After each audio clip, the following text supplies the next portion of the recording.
ఓం శాంతి. ఈరోజు మనం కేసరి మాత యొక్క అనుభవం వింటున్నాము.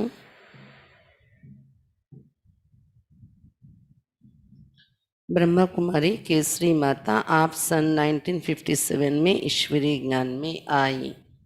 ब्रह्मा कुमारी केसरी माता ఈమె 1957 సంవత్సరంలో ఈశ్వరీయ జ్ఞానంలోకి వచ్చారు. आप उत्तर प्रदेश के सहारनपुर शहर की रहने वाली हैं. ఈమె ఉత్తరప్రదేశ్లో సహారన్పూర్ అనే ఊళ్ళో ఉండేవారు. ఆప్కే యుగల్ भी इस ज्ञान में चलते हैं. వీరి యొక్క యుగల్ జోడీ కూడా జ్ఞానంలో నడుస్తున్నారు. ఆప్కి ఏక్ పౌత్రి ఈశ్వరీయ సేవ మే సమర్పిత్ హై. ఈమె యొక్క ఒక మనవరాలు ఈశ్వరీయ సేవలో సమర్పణై ఉన్నారు. जो ముంబై బోరివలి సెంటర్ పర్ रहती है. ముంబై బోరివలి సెంటర్లో ఉంటుంటారు వాళ్ళ మనవరాలు. जिसका नाम ब्रह्मा कुमारी शक्ति है. आमे पेरू ब्रह्मा कुमारी शक्ति वाल मनोहराल पेरू. बाबा ने कहा बाप बच्चों की थकान उतारने के लिए आया है. ఈమెను చూసి బాబా చెప్పేవారంట, బాబా పిల్లల యొక్క అలసట తీర్చడానికి వచ్చారు అని. भगवान को भवरोग वैद्य भी कहते और अविनाशी वैद्य भी. భగవంతుని భవరోగాలు తీర్చే వైద్యుడు అని కూడా అంటారు, అవినాశి వైద్యుడు అని కూడా అంటారు. वे ऐसे ज्ञान की औषधि देते भवरोगी विकारण रूपी रोगों से मुक्त हो जाते हैं. ఆయన జ్ఞానం యొక్క ఔషధం ఎటువంటిది ఇస్తారంటే భవరోగిలు వికారాలని రోగాల నుండి ముక్తులైపోతారు. साथ साथ वे सूक्ष्म और अविनाशी औषधि भी देते जिससे शारीरिक रोगों से भी हमेशा हमेशा के लिए मुक्त हो जाते हैं. అంతేకాకుండా సూక్ష్మ అవినాశి ఔషధాలు కూడా ఎలా ఇస్తారు అంటే వైద్యుడైన బాబా దాని ద్వారా శారీరక రోగాలు కూడా ఎల్లప్పటికీ వాటి నుండి ముక్తులైపోతామని అటువంటి ఔషధం ఇచ్చేవాడు బాబా. ऐसे एक भाग्यशाली माता अपना अलौकिक अनुभव प्रस्तुत कर रहे जिनको भगवान बाप ने संदेश द्वारा औषधि भेजी थी. అలాంటి ఒక భాగ్యశాలి మాత తన అలౌకిక అనుభవాలు వినిపిస్తూ ఉన్నారు. ఎవరికైతే భగవంతుడు బాబా సందేశం ద్వారా సందేశంలోని ఔషధం పంపించారో, మెడిసిన్ పంపించారో అలాంటి మాత యొక్క అనుభవం. माता का नाम है ब्रह्मा कुमारी केसरी देवी जो वर्तमान समय सहारनपुर में है. ఆ మాత యొక్క పేరే బ్రహ్మకుమారి కేసరి దేవి. ఆమె వర్తమాన సమయంలో సహారన్పూర్లో ఉంటున్నారు. मैं విష్ణు की భక్తి करती थी लेकिन मेरा मन भटकता रहता था. ఆమె చెప్తున్నారు, నేను విష్ణు భక్తి చేస్తూ ఉండేదాన్ని కానీ నా మనసు వ్యాకులతతో ఉండేది, ఎప్పుడు భ్రమిస్తూ ఉండేది. ముझे శాంతికి కోస్తి, నాకు శాంతి కోసం వెతుకుతూ ఉండేదాన్ని నేను అని చెప్తున్నారు. घर में सभी रूढ़िवादी थे, जो भी करना हो सास ससुर और पति को पूछ कर ही करना होता था. ఇంట్లో అందరూ కొంచెం మూర్ఖంగా వాదించేవారు ఉండేవారు. ఏది చేయాలన్నా అత్త మామ మరియు పతిని అడిగే చేయాల్సి ఉండేది అన్నమాట. అలా ఉండేది వాళ్ళ ఇంట్లో పద్ధతులు. हमारे घर में सबसे पहले युगल ज्ञान में आए. అయితే మా ఇంట్లో నుండి మొట్టమొదట మా జోడి యుగల్ జ్ఞానంలోకి వచ్చారు, పతి జ్ఞానంలోకి వచ్చారని చెప్తున్నారు. मैं उनके साथ रोज़ आश्रम पर जाया करती थी लेकिन निश्चय नहीं था कि यह भगवान का ज्ञान है क्योंकि कुछ ऐसा खास अनुभव नहीं हुआ था. నేను మా పతితో పాటు రోజు ఆశ్రమానికి సెంటర్కి వెళ్తూ ఉండేదాన్ని కానీ నాకు నిశ్చయం లేదు భగవంతుని యొక్క జ్ఞానం ఇది అని. ఎందుకంటే ప్రత్యేకమైన అనుభవాలు ఏవి నాకు జరగని కారణంగా అంత నిశ్చయం అయితే నాకు ఉండేది కాదు. యుగల్తో నిశ్చయ और नशे में एकदम डूबे हुए थे. కానీ మా పతి యుగల్ మాత్రం పూర్తి నిశ్చయము నశాలో పూర్తిగా మునిగి ఉండేవారు. అతను మే నशे से कहते थे कि मेरी जो चाहना थी वो पूरी हो गई. ఎప్పుడు నషాతో అనేవారంట వాళ్ళ పతి, నా కోరిక ఏదైతే ఉన్నది పూర్తి అయిపోయింది జ్ఞానం తెలిసే. కానీ मैंने उन्हें कभी भी ये महसूस नहीं होने दिया कि मुझे ज्ञान अच्छा नहीं लगता है. కానీ నేను ఎప్పుడు నా మాటల్లో ఇది ఎప్పుడు అనడం కానీ అతనికి ఈ ఫీలింగ్ కలిగించడం కానీ నాకు జ్ఞానం నచ్చదు అని బయటకు వ్యక్తం చేసేదాన్ని కాదు. ఈమెకు జ్ఞానము అనుభవం అవ్వలేదు, నిశ్చయం ఏర్పడలేదు, అంత ఇష్టమేమి ఉండేది కాదు. పతి వెళ్తున్నారని వెళ్ళేవారు సెంటర్కి రోజు, కానీ ఈ విషయం బయటకు వ్యక్తం కానిచ్చేవారు కాదంట. నాకు ఈ జ్ఞానం అంతా ఇష్టం లేదు అని తెలియని ఇచ్చేవారు కాదంట పతికి.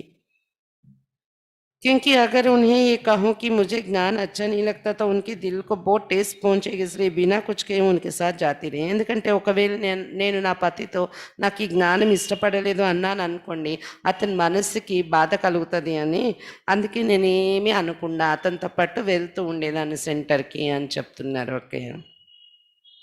ఆల్మేటి బాబానే మేరీ థకాన్ ఉతార్ दी. ఒకసారి ఆల్మేటి బాబా నా అలసట దూరం చేశారు. 10 మాస్ ऐसे ही बीत गए. 10 నెలలు నడిచిందంట ఆయనతో పాటు సెంటర్కి వెళ్తూ. एक दिन युगल ने मुझसे कहा आज सेंटर पर विशेष भोग है, बच्चों को जल्दी से तैयार करो क्योंकि आज आश्रम पर जाना है. ఒకరోజు ఆమె యుగల్ ఆమె పతి అన్నారంట, ఈరోజు సెంటర్లో విశేషమైన భోగు రోజు, విశేషమైన భోగు ఉంది, అందుకని తొందరగా పిల్లల్ని తయారు చేసేసాయి ఎందుకంటే ఈరోజు ఆశ్రమానికి వెళ్ళాలి మనము అన్నారంట. రవివార్ का दिन था, उनकी छुट्टी भी थी. అది సండే, అతనికి సెలవు కూడా ఉంది. बच्चों को तो तैयार किया लेकिन मुझे तैयार होने में देर हो रही थी. పిల్లల్ని అయితే తయారు చేసేసాను సెంటర్కి పట్టుకెళ్ళడానికి, కానీ నేను రెడీ అవ్వడానికి లేట్ అవుతూ ఉంది, ఆ సమయంలో లేట్ అయింది. పతి ने कहा मैं बच्चों को लेकर जाता हूँ, तुमको आना हो तो आ जाना.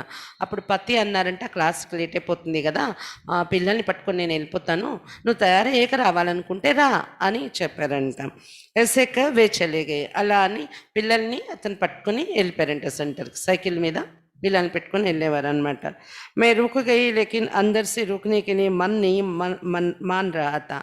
అయితే ఈమె తయారైపోయి ఆగిపోయారంట. సెంటర్కి వెళ్ళకుండా ఇంట్లో ఉన్నారు, కానీ మనస్సు అసలు ఒప్పుకోవట్లేదంట ఇంట్లో ఉండడానికి. మే తయారు హోకర్ దర్వాజా బంద్ కరికే థోడీ దూర్ చలి, తయారైపోయి తలుపు తాళాలు వేసేసి కొంచెం దూరం నడిచారంట. सामने रिक्शा दिखाई पड़ा तो उसको रोकना चाहा लेकिन पास में पैसा नहीं था इसलिए पैदल चल दी. ఎదురుగా ఒక రిక్షా కనిపిస్తే ఆపుదామా అనుకున్నారంట నడుస్తూ నడుస్తూ, కానీ డబ్బులు పట్టుకోలేదు, చేతిలో డబ్బులు లేవని ఇంకా మరి ఆ రిక్షాని ఆపలేదు, అలాగే నడుచుకొని ముందుకు నడిచాను. సెంటర్ హమారే ఘర్ సే లగ్భగ్ 5 మీల్ దూర్ తా. సెంటర్ 5 మైళ్ళ దూరం అంట వాళ్ళ ఇంటి దగ్గర నుండి. నడవాలంటే ఇప్పుడు 5 మైళ్ళు దూరం నడిచి వెళ్ళాలి. రిక్షా అడుగుదామంటే డబ్బులు లేవని ఇంకా ఆపలేదంట. ఆగే దేకాతో ఆమ్ వల్ల బయటత, అలా నడుస్తూ నడుస్తూ ముందుకెళ్తే మామిడి పళ్ళు అమ్మేవాడు ఉన్నారంట. मैं सोचा कि युगल जब भी भोग के दिन जाते थे तो साथ में फल जरूर ले जाते थे. मुझे संकल्प आया कि मैं भी फल ले जाऊं. గుర్తొచ్చిందంట, భోగు రోజున పతి ఎప్పుడు కూడా పళ్ళు తప్పకుండా తీసుకుని వెళ్తారు కదా, నేను కూడా ఈరోజు పళ్ళు తీసుకెళ్తాను అని ఆలోచన వచ్చింది. ఫిర్ యాద్ ఆయా కి పైసా నీ ఇతని మే ఆమ్ వాలే కే పాస్ జాకర్ ఖడీ హో గయి. అప్పుడు మళ్ళీ గుర్తొచ్చింది, డబ్బులు లేవు కదా, నేను మామిడి పళ్ళు ఎలా కొన్ని పట్టుకెళ్ళాను అని. ఇంత లోపల మామిడి పళ్ళు ఎదురుగా అలా నిలబడిపోయారంట, అలా ఆలోచిస్తూ ఆమె. ఆమ్ వాలేని పూछा क्या चाहिए माताजी. मैंने कहा आम चाहिए थे लेकिन अभी मेरे पास पैसे नहीं है. ఏం కావాలి మాతాజీ అని అడిగాడంట మామిడి పళ్ళు అమ్ముతున్న అతను. అలా నిలబడిపోతే అప్పుడు మాతాజీ చెప్పారంట, నాకు మామిడి పళ్ళు కావాలి కానీ డబ్బులు లేవు నా దగ్గర అన్నారంట. उसने कहा माताजी आम ले जाओ, पैसा बाद में दे देना, आप तो रोज आश्रम जाती हूँ. అయితే మామిడి పళ్ళు అతను అన్నాడంట, ఏం పర్వాలేదు మాతాజీ, తీసుకెళ్ళండి మామిడి పళ్ళు, డబ్బులు తర్వాత తెచ్చి ఇచ్చేయండి, అలాగే ఈ తోవనే రోజు మీరు ఆశ్రమానికి వెళ్తుంటారు కదా, తెచ్చి ఇచ్చేయండి అన్నాడంట. मैंने 1 किलो आम लिए और जल्दी जल्दी आश्रम पहुंच गई. 1 కేజీ మామిడి పళ్ళు తీసుకుని తొందరగా సెంటర్కి వెళ్ళాను నడుచుకొని అని చెప్తున్నారు. तब तक क्लास पूरी हो चुकी थी और भोग लग रहा था. నేను సెంటర్కి నడుచుకొని 5 మైళ్ళ దూరం చేరేటప్పటికి క్లాస్ పూర్తయిపోయింది, భోగ్ పెడుతూ ఉన్నారు అని చెప్తున్నారు. భోగ్ పెట్టడానికి రెడీ అవుతున్నారు. వహా జాకర్ मैंने आमों को अच्छी तरह से धोया और भोग की थाली में रख दिया. నేను సెంటర్కి చేరుకున్న తర్వాత మామిడి పళ్ళు శుభ్రంగా కడిగేసి ఆ భోగ్ పళ్ళెంలోని నేను ఈ మామిడి పళ్ళు పెట్టాను అని చెప్తున్నారు. మామిడి పండు పెట్టారంట. సందేశీ వతన్ మే जा चुकी थी. बाजू में प्रकाश इंदिरा बहन बैठी थी. సందేశీ అక్కయ్య వతనానికి వెళ్ళిపోయారంట, భోగ్ పెడుతున్న సందేశీ అక్కయ్య. ఆమె పక్కన ప్రకాష్ ఇందిరా అక్కయ్య అని కూర్చున్నారంట. उसने मुझे कहा कि इन सभी बच्चों को, क्लास में बहुत बच्चे बैठे हुए थे, लेकर पीछे जाकर बैठ जाओ. క్లాస్లో చాలామంది చిన్నపిల్లలు కూర్చున్నారంట. ఆమె ఈ ఎవరు ప్రకాష్ ఇంద్ర అక్క ఎవరైతే ఉన్నారో ఈ కేసరి మాతకు చెప్పారంట, ఈ చిన్నపిల్లలందరినీ తీసుకుని బయటకు వెళ్ళి కూర్చోను అన్నారంట. వాళ్ళ పిల్లలు కూడా ఉన్నారు అందులోని. వేరే పిల్లలు కూడా ఉన్నారు. పిల్లలందరినీ తీసుకొని బయటికెళ్ళి కూర్చో అన్నారంట. मुझे वहाँ से उठने की इच्छा नहीं थी, परंतु दोबारा कहा गया तो मैं सभी बच्चों को लेकर आंगन में చలి గయి. అక్కడి నుండి లేవాలని నాకు ఇష్టం లేదు. భోగి పళ్ళెంలో మామిడి పండు పెట్టారు, కూర్చున్నారు. లేవాలని ఇష్టం లేదు నా మనసుకి. కానీ అక్కే మళ్ళీ మళ్ళీ చెప్తుంటే పిల్లల్ని పట్టుకొని బయటకెళ్ళి కూర్చో అని నేను అందుకు లేచి వచ్చేసాను బయట వరండాలోకి అని చెప్తున్నారు. ఉన్ దినో ఆల్మేటి బాబా, శివ్ బాబా సందేశికి తన్మే ఆ జాతే थे. ఆ రోజుల్లో సందేశ్ ఎక్కి కూర్చుంటే వాళ్ళ తనువులోకి ఆల్మేటి శివ్ బాబా వస్తూ ఉండేవారంట. उस दिन भी आलमेटी बाबा संदेशी के तन में आए. आ रोज కూడా సందేశీ తనువులో బాబా వచ్చారంట. ऐसे लगा जैसे कि बाबा किसी को बुला रहे हैं. బాబా ఇషారాతో సౌజ్ఞతో ఎవరినో పిలుస్తున్నట్టు అనిపించిందంట. ప్రకాష్ ఇంద్రబాయి ने एक को खड़ा करती गई, लेकिन बाबा ने किसी को भी अपने पास नहीं बुलाया. ఎవరిని పిలుస్తున్నారు బాబా అనేది అర్థం కాక క్లాస్లో ఉన్న ఒక్కొక్కరిని నిలబెట్టి చూపించారంట బాబాకి. బాబా రమ్మని వాళ్ళని పిలవలేదు దగ్గరికి. तब प्रकाश इंद्र बेन ने आकर मुझसे कहा कि बाबा आपको बुला रहा है. అయితే హాల్లో కూర్చుని ఎవ్వరు నిలబడినా బాబా వీళ్ళని నేను పిలుస్తున్నాను రండి దగ్గరికి అని ఇషారా ఇవ్వలేదన్నమాట. అంటే వాళ్ళు ఎవరిని బాబా పిలవట్లేదన్నట్టు అర్థమైంది అన్నమాట. అప్పుడు ప్రకాష్ ఇంద్రకి అనుకున్నారంట హాల్లో ఎవరిని పిలవలేదంటే బాబా బయట ఉన్నటువంటి కేసరి మాతనే పిలుస్తున్నారేమో అని అక్కడ దగ్గరికి వెళ్ళి చెప్పారంట కేసరి మాతకి, బాబా మిమ్మల్ని పిలుస్తున్నారు రండి లోపలికి అని. मैंने सोचा बाबा मुझे क्यों बुलाएगा, मुझे तो निश्चय भी नहीं है. వెంటనే ఏమనుకున్నారంట బాబా నన్ను పిలుస్తున్నారేంటి, నన్ను ఎందుకు పిలుస్తారు బాబా, నాకు అసలు నిశ్చయం కూడా లేదు ఇక్కడ అనేసి అనుకున్నారంట. బేంజీ ఫిర్ బోలి కి ఉటో బాబా బుల్లారే. అప్పుడు మళ్ళీ ఆ బేంజీ చెప్పారంట లే బాబా పిలుస్తున్నారు నిన్ను అన్నారంట. मैं उठी और जैसे ही बाबा के सम्मुख पहुंची, बाबा ने हाथ फैलाकर गोद में लिया और पाँव दबाने लगे और कहने लगे बच्ची थक गई हूं ना, पैदल आई हो. వెంటనే నేను లేచి ఇలా బాబా సమ్ముఖంగా వెళ్ళాను. బాబా వెంటనే చేతులు చాపి నన్ను ఒళ్ళోకి తీసుకున్నారు. ఒళ్ళోకి తీసుకుని నా పాదాలు ఒత్తారు. సందేశక్కి శరీరంలో వచ్చి ఈమె కాళ్ళు ఒత్తారంట బాబా. పాదాలు ఒత్తుతూ చెప్పారంట బచ్చి అలసిపోయావు కదా, నడిచొచ్చావు కదా అన్నారంట బాబా. చూడండి ఎంత విచిత్ర అనుభవం.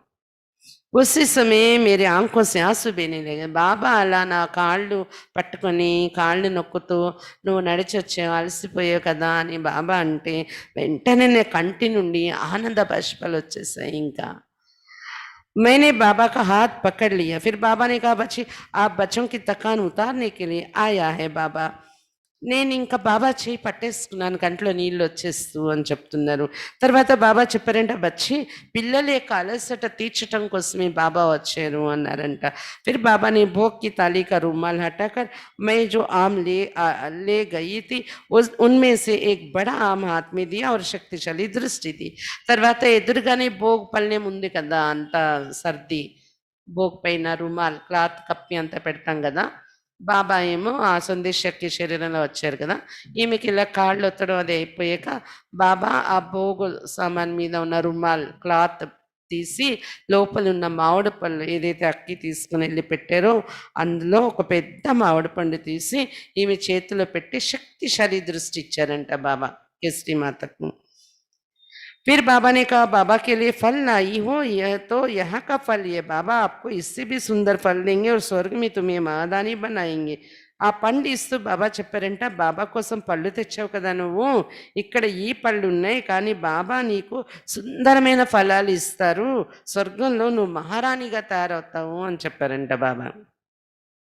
उस दिन से आज दिन तक मेरा दृढ़ विश्वास बाबा के प्रति कभी कम नहीं हुआ. ఆ రోజు నుండి బాబా పైన నా దృఢ విశ్వాసం తగ్గలేదు, నిశ్చయం బాగా పుచ్చుండిపోయింది బాబా పైన. वो दृश्य आज भी मेरे आंखों के सामने आते ही मन आनंद से भर जाता है. ఆ దృశ్యం నా కంటి ఎదురుగా వస్తూనే నా మనసు ఆనందంతో నిండిపోతుంది. उसके बाद कितनी भी परीक्षाएं आई लेकिन मैं कभी डगमग नहीं हुई. దాని తర్వాత ఎన్ని పరీక్షలు నా ఎదురుగా వచ్చిన బాబా నిశ్చయం విషయంలో బాబా పైన నిశ్చయం విషయంలో ఎప్పుడు నేను చలించలేదు, డగ్మగ్ కాలేదు అని చెప్తున్నారు.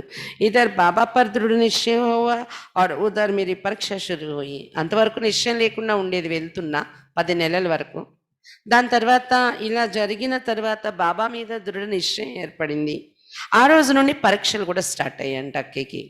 परिस्थिతులు। मेरा 28 साल का बेटा था, उसने शेर ही छोड़ा। बाबा ने मुझे इतनी शक्ति दी कि मुझ पर उस घटना का कोई असर नहीं हुआ। 28 సంవత్సరాల వయస్సు వచ్చేసిన అబ్బాయి శరీరం విడిచిపెట్టేశారంట వాళ్ళ అబ్బాయి. బాబా నాలో ఎంత శక్తి నింపారంటే, ఆ ఘటన యొక్క, ఆ సంఘటన యొక్క ప్రభావం నా మీద ఏమాత్రం పడలేదు కొడుకు చనిపోయాడే అనేది.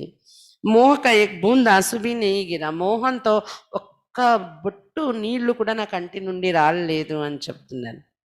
యుక్త వయస్సుకొచ్చిన కొడుకు చనిపోతే ఎలా గుండె బాదుకుంటారు కదా! కానీ ఒక్క బిందువు కూడా కంటి నుండి మోహం వర్షమే ఒక్క బిందువు కూడా రాలేదు నా కంటి నుండి అని చెప్తున్నారు. संबंधी कहने लगे कि ये पागल हो गए, लेकिन मेरा मन अंदर से शांत था और मैं साक्षी होकर देख रही थी.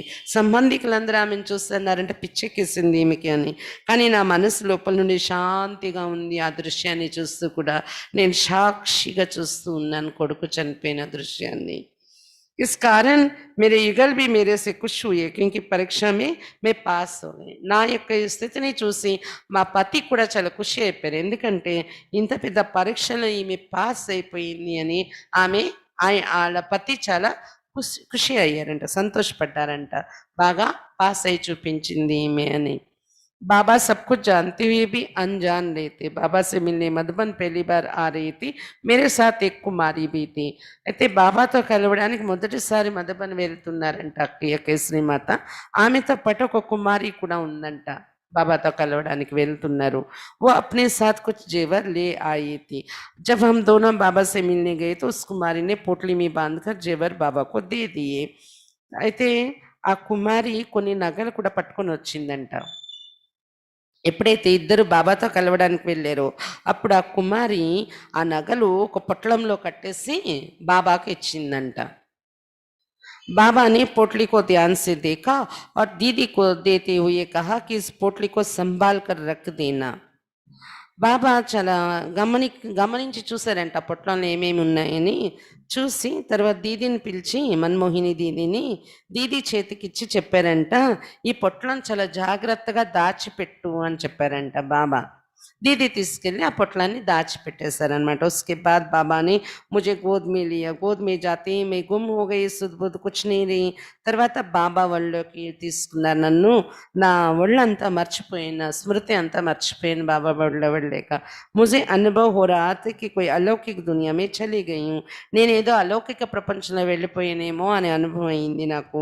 वहाँ शीतलता और रोशनी का अनुभव किया. నేను ఏ ప్రపంచంలోకి వెళ్ళిపోయానో ఇక్కడ మర్చిపోయి బాబా వాళ్ళు వెళ్ళగానే ఆ ప్రపంచం ఎలా ఉంది అంటే శీతలత మరియు ప్రకాశం అనుభవం చేశాను నేను.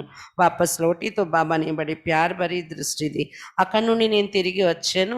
బాబా వెంటనే నాకు ప్రేమతో నిండినటువంటి దృష్టి ఇచ్చారు అని చెప్తున్నారు. उसके बाद उस कुमारी का नंबर आया, लेकिन वो बाबा की गोदी में नहीं गई. నా తర్వాత లైన్లో ఆ కుమారి ఉన్నది, కానీ ఆమె ముందుగా బాబాని కలిసే ముందు పొట్లం బాబాకి ఇచ్చేసింది నగలు. కానీ ఒళ్ళోకి ఈ మాతను బాబా ముందు తీసుకున్నారు, కేసరి మాతను. తర్వాత లైన్లో ఆ కుమారి ఉంది, కానీ ఆమె బాబా ఒళ్ళోకి వెళ్ళలేదంట. एक साल के बाद उस कुमारी ने జ్ఞాన్ छोड़ दिया. ఒక సంవత్సరం అయ్యాక, అంటే బాబా దగ్గరకు వచ్చింది వెళ్ళిపోయింది, కానీ బాబాని కలిసినప్పుడు ఒళ్ళోకి వెళ్ళలేదంట ఆమె. తర్వాత ఒక సంవత్సరం అయ్యాక జ్ఞానం వదిలేసిందంట ఆ అమ్మాయి. दूसरी बार जब मैं మధుబన్ ఆ रही थी तो उसकी माँ मेरे साथ आई.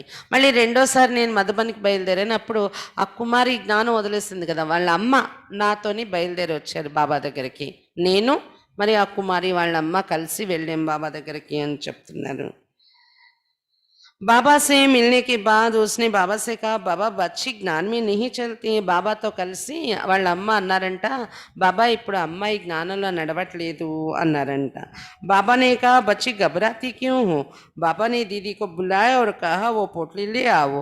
బాబా అన్నారంట, బచ్చి నువ్వు ఎందుకు భయపడుతున్నావు? అమ్మాయి జ్ఞానంలో నడవకపోతే నీకు అంటే ఎందుకు చింత చేస్తున్నావు అని బాబా అంటూ దీదీని పిలిచారంట. మన్మోహిని దీదీని పిలిచి, ఆ రోజు నీకు పొట్లం ఇచ్చాను కదా జాగ్రత్తగా దాయమని, అది ఇవ్వు అన్నారంట.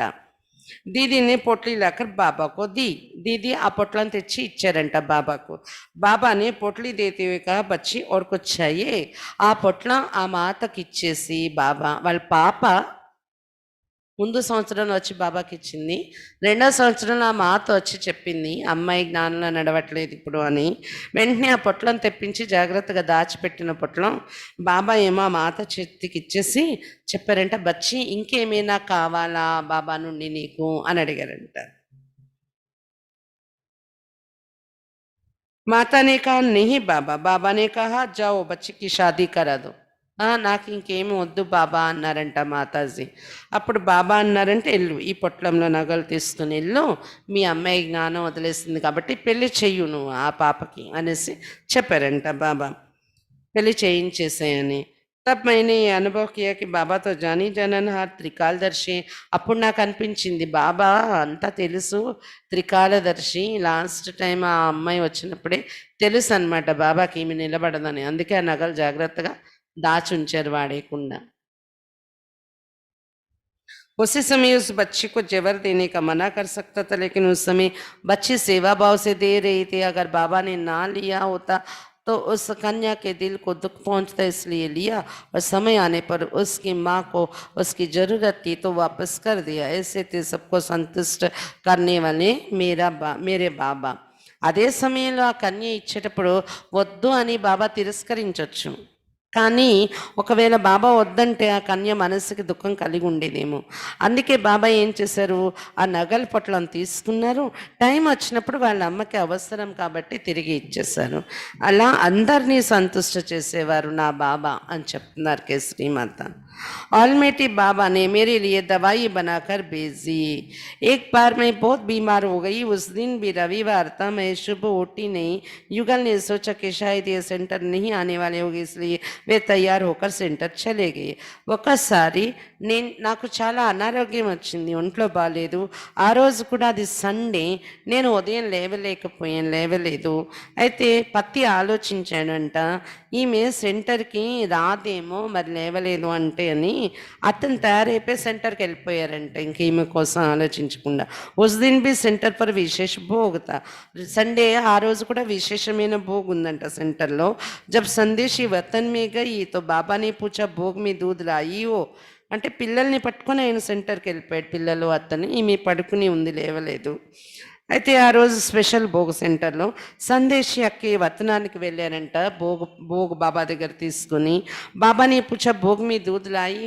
వతనానికి అక్కి వెళ్ళగానే బాబా అడిగారంట, భోగులో పాలు తెచ్చేవా, పాలు పెట్టారా అని అడిగారంట బాబా. సందేశిని కా బాబా దూద్తో नहीं लाई हूँ, బాబా పాలు తీసుకొని రాలేదు నేను అని చెప్పారంట సందేశి అక్కయ్య. బాబానే కహా జావో దూద్ లేకర్ आओ. బాబా చెప్పారంట వెళ్ళి పాలు తీసుకొని రా అని చెప్పారంట సందేశి అక్కయ్యకు. जब संदेशी दूध लेकर वापस वतन में गई तो संदेशी ने देखा बाबा कुछ पीस रहे थे. అప్పుడు సందేశి అక్కయ్య వచ్చి చెప్తే బాబా పాలు పెట్టమన్నారని అప్పుడు పాలు కలిపి పెట్టారంట బాబాకి. భోగ్ ప్లేట్లోని పాలు వేడి చేసి పాలు కలిపి పెడితే మళ్ళీ వెళ్ళారంట అక్కే సందేశంలో ట్రాన్స్లో బాబా దగ్గరికి. వెళ్ళేటప్పటికి వతనంలో ఏం చూసారంట, బాబా ఏదో నూరుతూ ఉన్నారంట వతనంలోని. బాబాని సందేశి से दूध लिया और उसमें वो दवाई डाल दी और कहा ये दवाई केसरी बच्ची को देना. బాబా దగ్గరికి వెళ్ళగానే బాబా వెంటనే ఆ భోగ పల్లెల్లో ఉన్న పాలు తీసుకున్నారంట. బాబా నూరుతున్నటువంటి వస్తువు ఆ పాలల్లో కలిపారంట. కలిపేసి చెప్పారు అంట, నువ్వు కిందకి వెళ్ళాక కేసరి బచ్చికి ఈ పాలు ఇవ్వు అని చెప్పారంట. కేసరి మాత క్లాస్కి రాలేదు, ఒంట్లో బాగాలేదని. కానీ బాబా ఆ రోజు పాలు పెట్టించి దానిలో ఏదో వతనంలో కలిపి అది కేసరి మాతకు ఇవ్వండి అని చెప్పారంట బాబా. సందేశ్ ने एक थर्मस में वो दवाई युक्त दूध बच्चों के हाथ मुझे भेजा. సందేశి అక్కి దిగేకి ఏం చేశారంటే ఆమె చేత్తోనే ఒక ఫ్లాస్క్లో ఆ పాలు, మెడిసిన్ బాబా కల్పించిన పాలు, ఇక్కడికి రియల్గా మందు ఇక్కడ ఉంటే దానికి కలిసిందో లేదో మరి వతనంలో అయితే బాబా కలిపేది. దానిలోని కలిపి ఆ మెడిసిన్ కలిపినటువంటి పాలు ఫ్లాస్క్లో వేసి వాళ్ళ పిల్లలకి ఇచ్చి మీ అమ్మకి ఇవ్వండి అని పంపించారంట సందేశి అక్కయ్య. బచ్చే దవాయి లేకర్ ఆయే और कहा ये दवाई बाबा ने आपके लिए भेजी है. పిల్లలు వచ్చి చెప్పారంటే ఇది మెడిసిన్ బాబా నీ కోసం పంపించారు అని చెప్పి ఇచ్చారంట. जैसे ही मैंने वो दवाई ली तो शरीर में चुस्ती आ गई और एकदम ठीक हो गई. నేను వెంటనే అది తాగగానే నాకు శరీరంలో యాక్టివ్నెస్ వచ్చేసింది. వెంటనే చాలా బాగా అయిపోయాను నేను. నా అనారోగ్యం అంతా సెట్ అయిపోయింది అని చెప్తున్నారు. ఒంట్లో బాగాలేని పరిస్థితి అంతా, నీరసం అంతా సెట్ అయిపోయిందంట. ऐसा अनुभव होने लगा जैसे कि कोई बीमारी है ही नहीं. ఎంతలా యాక్టివ్ అయిపోయారంటే రోగమే నాకు రాలేదు, జబ్బే రాలేదు అనిపించేసింది. ఏ తా బాబా కా చమత్కార్. ఇలాంటి చమత్కారాలు ఉండేవి బాబావి అని చెప్తున్నారు. मुझे बाबा के साथ बाप और बच्चे का संबंध अति प्रिय है. मैं यही अनुभव करती हूँ कि बाबा का हाथ सदा मेरे सिर पर है और बच्चे का साथ मेरे जीवन भर है. నాకు బాబాతోని తండ్రి సంబంధం ఒకటి, కొడుకు సంబంధం ఒకటి అతి ప్రియం అనిపిస్తుంది. కాబట్టి నేను ఎప్పుడు ఇదే అనుభవం చేస్తుంటాను. బాబా చెయ్యి నా తలపైన ఉంది, తండ్రి చెయ్యి కొడుకు రూపంలో నా జీవితానికి తోడున్నారు బాబా అని అనుభవం చేస్తుంటాను అని చెప్తున్నారు అనమాట. ఇది కేసరి మాత అనుభవం విన్నాం. తర్వాత విష్ణుదేవి మాత, ఆమె అనుభవం. ब्रह्मा कुमारी विष्णु देवी बहन आप इस ज्ञान में 1960 में आई. ఈమె జ్ఞానంలో 1960లో వచ్చారంట. आपके पति भी ज्ञान में चलते थे. आपने कई सालों तक अपने घर में गीता पाठशाला चलाई है. వీళ్ళ పతి కూడా జ్ఞానంలో నడిచేవారు అంట. వాళ్ళ ఇంట్లో ఎన్నో సంవత్సరాలు గీతా పాఠశాల నడిపించారంట. आपके अनेक स्थानों पर प्रवचन कर आपने अनेक स्थानों पर प्रवचन कर ईश्वरीय संदेश दिया है. ఈమె ఎన్నో చోట్ల జ్ఞానం యొక్క ప్రవచనాలు వినిపిస్తూ ఈశ్వరీయ సందేశం ఇచ్చారు ఎంతోమందికి. आप विशेषकर शमशान घाट पर आत्मा के बारे में प्रवचन किया करती हैं. శ్మశానాల్లో వెళ్ళి ఆత్మ పరిచయం ఇచ్చేవారంటే మే విశేషంగా. आप वर्तमान समय करनाल में रहती है. ప్రస్తుతం కర్నాల్ సెంటర్లో ఉంటున్నారు ఈమె. బాబా ముझे విష్ణుదేవి कहते थे. బాబా నన్ను విష్ణుదేవి అని పిలిచేవారు అని చెప్తున్నారు. ఈశ్వరీ జ్ఞాన్ మే ऐसी माताएं भी जो बड़ी बड़ी सभाओं में प्रवचन देती हैं. పెద్ద పెద్ద సభల్లో ప్రవచనాలు ఇచ్చేటువంటి అటువంటి అలాంటి మాతలు కూడా ఉన్నారు ఈ జ్ఞానంలో. आत्मा परमात्मा जैसे जटिल विषयों पर हजारों लोगों को सुनाती है. ఆత్మ పరమాత్మ పరిచయం వేల కొలది మనుషులకు వినిపించేవారు. परंतु वे कोई पंडित विद्वान नहीं है. यहाँ तक कि उन्होंने स्कूल का दरवाज़ा भी नहीं देखा है. लेकिन सर्वशक्तिमान ज्ञान के सागर परम पिता परमात्मा ने उनमें ऐसा ज्ञान भरा है, ऐसी शक्ति भरी है, उनके प्रति ऐसे महावाक्य सुनाए जिनसे वे अनेक दुखी अशांत निराश आत्माओं के कल्याण के निमित्त बनी. वे अपने घरों को ईश्वरीय ज्ञान की पाठशालाएं बना दिया. ऐसी महान माताओं में से एक माता ब्रह्मा कुमारी विष्णु देवी माता अलौकिक जीवन की कहानी इस प्रकार सुना रही हैं. ఆమె కానీ ఇంత జ్ఞానము వేల మందికి సభలో వినిపించే అటువంటి ఆమె ఏం విద్వాంసురాలు కాదు, పండితురాలు కాదు. ఆమె ఎంత అంటే స్కూల్ వారం కూడా చూడలేదేమో ఎప్పుడు ఆమె స్కూల్ ఎలా ఉంటుందని. కానీ సర్వశక్తివంతుడు జ్ఞానసాగరుడు పరమాత్మ ఆమెలో ఎంత జ్ఞానము శక్తి నింపారు అంటే ఆమె పట్ల ఎటువంటి మహావాక్యాలు వినిపించారు అంటే అనేక దుఃఖి అశాంత నిరాశ ఆత్మల కళ్యాణానికి నిమిత్తమయ్యారు. ఆమె తమ ఇంటిలో కూడా ఈశ్వరీయ జ్ఞానం యొక్క పాఠశాల తయారు చేశారు. ఇలాంటి మహాన్ మాతల్లో నుండి ఒక మాత బ్రహ్మకుమారి విష్ణుదేవి మాత లౌకిక జీవిత కథ ఈ రకంగా వినిపిస్తూ ఉన్నారు.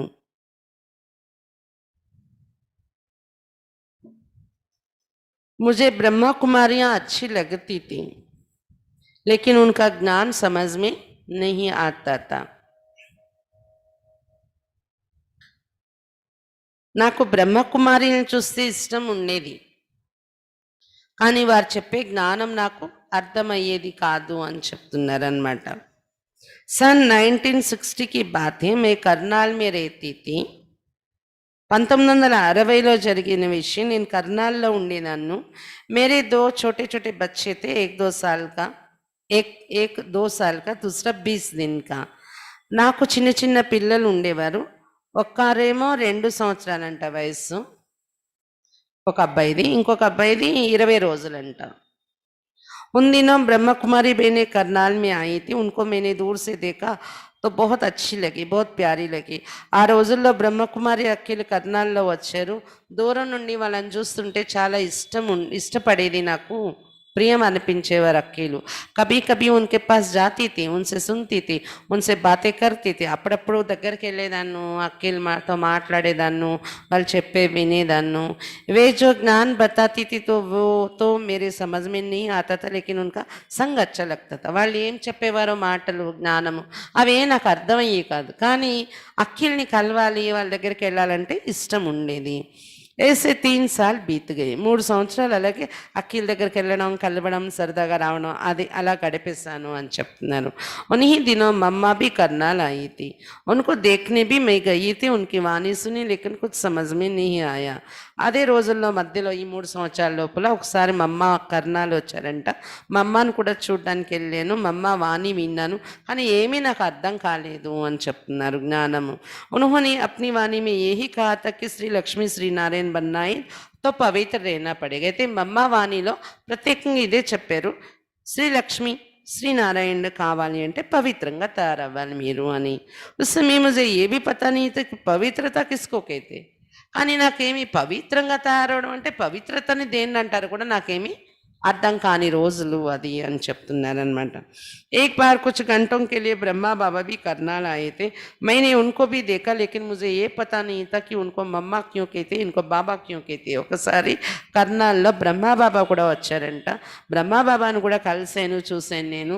కానీ మమ్మను మమ్మ అని ఎందుకంటారు, బాబాని బాబా అని ఎందుకంటారు నాకేమీ అర్థం తెలీదు, ఎందుకంటారనేది తెలిసేది కాదు. जब रोज क्लास में जाना आरंभ किया, पवित्र रहना शुरू किया, तब मम्मा बाबा की उस समय की बातें समझ में आई. ఎప్పుడైతే రోజు క్లాస్కి వెళ్ళడం మొదలుపెట్టానో, నేను పవిత్రంగా ఉండడం మొదలుపెట్టానో, అప్పుడు మమ్మ బాబా తెలియచేసే విషయాలు అర్థం అవడం మొదలైంది నాకు అని చెప్తున్నారు. అంతకుముందు జ్ఞానం అర్థమయ్యేది కాదు కదా. एक दिन मेरे युगल भी ఆశ్రम पर गए. రోజు నేను వెళ్ళడం మొదలుపెట్టాను. తర్వాత ఒక రోజు నా పతి కూడా జ్ఞానంలోకి అంటే క్లాస్కి రావడం మొదలుపెట్టారు. वे रोज जाने लगे. రోజు సెంటర్కి వెళ్ళడం మొదలుపెట్టారు అతను. मुझे कोई आपत्ति नहीं थी, मैं भी बीच बीच में जाती थी. నాకేమీ సమస్య ఉండేది కాదు, నేను కూడా మధ్య మధ్యలో వెళ్ళేదాన్ని. कुछ दिनों के बाद मोहल्ले वाले कहने लगे कि देखना तुम्हारे पति बच्चों को और तुमको भी छोड़कर चला जाएगा, अभी से उनको कंट्रोल कर लो. అయితే ఒకసారి ఆ వీధిలో ఉన్న వాళ్ళ కాలనీలో ఉన్న వాళ్ళు కొంతమంది వచ్చి అక్కితో అన్నారంట, చూడు నీ పతి నిన్ను పిల్లల్ని వదిలేసి వెళ్ళిపోతాడు, అక్కడికి వెళ్తున్నాడంటే ఇప్పటి నుండే కంట్రోల్ చెయ్యు అని చెప్పారంట. मुझे ज्ञान तो अच्छा लगता था, लेकिन लोगों की बातें सुनकर मुझे डर लगने लगा. జ్ఞానం నాకు నచ్చేది, అక్కీలంటే ఇష్టం ఉండేది, కానీ అందరు చెప్పే మాటలు విని కొంచెం భయం మొదలైంది నా మనసులో. ఫిర్ मैंने अपने युगल से कहा आप जाना छोड़ दो. ఇంకా వాళ్ళ పతితో రోజు చెప్పడం మొదలుపెట్టారంట, నువ్వు వెళ్ళొద్దు, సెంటర్కి వెళ్ళొద్దు, వదిలేసాయని. उन्होंने मुझे कहा तुम भी चलो. కానీ ఆయన వినేవాడు కాదంట. నేను వెళ్తాను, నువ్వు కూడా పదా అనేవాడంట ఆయన. मैंने कहा वह क्यों जाऊं, क्या मुझे बच्चों को छोड़कर जाना है, నేను ఎందుకు వెళ్ళాలి ఎక్కడికి, పిల్లల్ని వదిలేసి నేను వెళ్ళాలా అనేదంట ఆమె. ऐसे ही 15-20 दिन चलता रहा. 15-20 రోజులు ఇద్దరి మధ్య అలా వాదన జరిగిందంట. उसके बाद मैंने खुद जाना शुरू किया, लेकिन युगल को नहीं बता कि मैं भी आश्रम पर जा रही हूँ. ఆ వెంటనే తర్వాత 15-20 రోజులు అయ్యాక ఇలా వాదించుకుంటూ నేను స్వయంగా సెంటర్కి వెళ్ళడం మొదలుపెట్టాను. కానీ నా పతికి అయితే युगल అయితే చెప్పలేదు నేను ఆశ్రమానికి వెళ్తున్నాను అని. मेरा पति डॉक्टर था. मैं रोज जाती रही तो एक दिन मनोहर दादी मिली और गोपी नामक एक बहन उनके साथ थी. అయితే నా పతి డాక్టర్గా ఉండేవాడు, డాక్టర్ అన్నమాట అని చెప్తున్నారు విష్ణుదేవి మాత. రోజు ఆమె వెళ్తూ ఉండేవారు సెంటర్కి. ఒకరోజు మనోహర్ దాది కనిపించారంట, కలిశారంట. మనోహర్ దాదితో పాటు గోపి అని పేరున్న ఒక అక్కి కూడా ఉన్నారంట. मनोहर दादी मुझे बहुत अच्छी लगती थी. ऐसे चलते चलते 20 दिन के बाद రాఖీ का पर्व आया. మనోహర్ దాదిని చూస్తే చాలా ఇష్టపడేది నాకు. అలా నేను రోజు వెళ్తూ 20 రోజుల తర్వాత రాఖీ పండగ వచ్చింది. मैंने और मेरे पति ने बहनों के सामने पवित्रता की राखी बांधी. నేను నా పతి కూడా అక్కీలు ఎదురుగా కూర్చొని పవిత్రత యొక్క రాఖీ కట్టుకున్నాం ఒకరికొకరు. బ్రహ్మచర్యం నా होने के कारण मैं 3 साल ईश्वरीय ज्ञानियों से వంచిత रही. బ్రహ్మచర్యం లేని కారణంగా 3 సంవత్సరాలు జ్ఞానయోగాల నుండి వంచితురాలైపోయి ఉన్నాను. उस समय मेरी उम्र 26 की थी. तो मैं सोचा करती थी कि ये पवित्र रहने की उम्र थोड़ी है. ఆ టైంలో నా వయసు 26 సంవత్సరాలు. అయితే అప్పుడు నాకు ఆలోచన ఉండేది, 26 సంవత్సరాల వయస్సు అంటే పవిత్రంగా ఉండే వయస్సా ఏంటి ఇది అని. జబ్ రోజ్ జానే లగే తో మురళి సునతే సునతే యే పతా పడా కి పవిత్ర रहना सहज है और अच्छा है. రోజు మురళి వింటూ వింటూ నాకు అర్థమైంది, పవిత్రంగా ఉండడం సహజమే మరియు మంచిది కూడా ఇది అని అర్థమైంది అని చెప్తున్నారు. అప్నే అనుభవ్ కే సాత్ లోగోं को ఈశ్వరీయ జ్ఞాన్ సునాతి రహి. ఆమె అనుభవాలతో ఇతరులకు ఈశ్వరీయ జ్ఞానం వినిపించడం మొదలుపెట్టారు ఆమె. जैसे जैसे मैं ज्ञान में समझ लेगी योग करती रही तो अन्न शुद्धि और ब्रह्मचर्य व्रत का पालन सहज होने लगा. ఎలా ఎలాగైతే రోజు రోజుకి జ్ఞానం వినడం అర్థం అవడం మొదలైందో యోగం చేయడం మొదలుపెట్టాను నేను. అప్పటి నుండి అన్నశుద్ధి బ్రహ్మచర్య వ్రతం పాలన చేయడం సహజమైపోయింది నాకు అని చెప్తున్నారు. एक दिन सोनीपत की एक माता आई और कहने लगी कि सुना है तुमने पवित्रता की राखी बंधवाई है, कल कुछ हुआ तो क्या करोगी? मैंने पूछा क्या होगा? ఒకసారి సోనీపత్ నుండి ఒక మాత వచ్చారంట. ఆమె అన్నారంట, నేను విన్నాను నువ్వు పవిత్రత యొక్క రాఖీ కట్టించుకున్నావు అక్కడ సెంటర్లో అని, కానీ నువ్వు ప్రతిజ్ఞ చేసేసావు, కానీ రేపేమైనా అయితే ఏం చేస్తావు అన్నారంట. అయితే ఈ అక్కి అన్నారంటే ఏమవుతుంది అని అడిగానంట. అరే హమే తో భగవాన్ మిలా హువా హై, ఇస్సే బడి ఖుషి కి బాత్ और क्या हो सकती. భగవంతుడు మనకు దొరికారు, దీనికన్నా ఆనందం కలిగించే విషయం రేపు ఇంకా ఏం జరుగుతుంది అనేవారంట. कुछ दिनों के बाद वो माता फिर मेरे पास आई और कहने लगी तुम सोनीपत चलो मेरे घर में सत्संग कराओ. కొన్ని రోజులు అయ్యాక ఆ మాత మళ్ళీ సోనీపత్ నుండి వీళ్ళ ఇంటికి వచ్చిందంట. అనడం మొదలుపెట్టిందంట, నువ్వు సోనీపత్ రా మా ఇంటికి, అక్కడ సత్సంగం చేయించాలి నువ్వు అని. మే తో అన్పడితే స్కూల్ కా ముహ్ హీ నహీ దేఖా థా. కానీ నాకైతే చదువు రాదు, స్కూల్ ముఖమే ఎప్పుడు చూడలేదు నేను. मैं सोच में पड़ गई कि मुझे तो लिखना पढ़ना नहीं आता, लोगों को कैसे समझाऊंगी.